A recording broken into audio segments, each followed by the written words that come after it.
அண்ணா என்ன பண்ணிட்டு இருக்கியா? புண்பட்ட நெஞ்ச புகவிட்டு ஆற்றிட்டு. புண்பட்ட நெஞ்ச புகை விட்டு ஆற்ற முடியாது. அம்படம் அங்க சளி பிடிச்சு நோய் தான் வரும். அப்படி நீங்க செத்து போயிரு. இது கூட உங்களுக்கு தெரியாதா?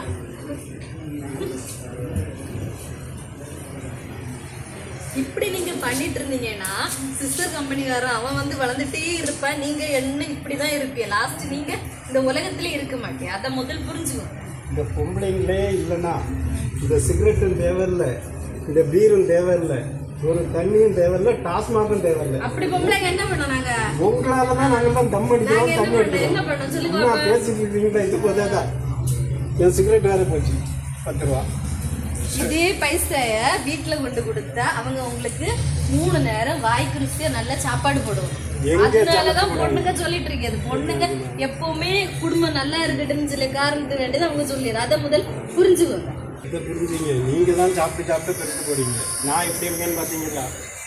அது இந்த மாதிரி பீடி சிசரு தண்ணி இதெல்லாம் அடிச்சு இப்படிதான் போயிட்டு இருப்பீங்க. உடம்பெல்லாம் அப்படியே போய் உருக்கி போகும். அம்மா தாயே, இனிமேல் குடிக்கவே இல்லை. ரொம்ப நன்றி, ரொம்ப நன்றி. பேசியே கும்பிடுறாங்கப்பா. ஒரு மனுஷன் சுதந்திரமா ஒரு தம்மு கூட அடிக்க முடியலையே. என்ன உலகண்டா? பொம்பளைங்களை ஏன் படைச்சானே தெரியல.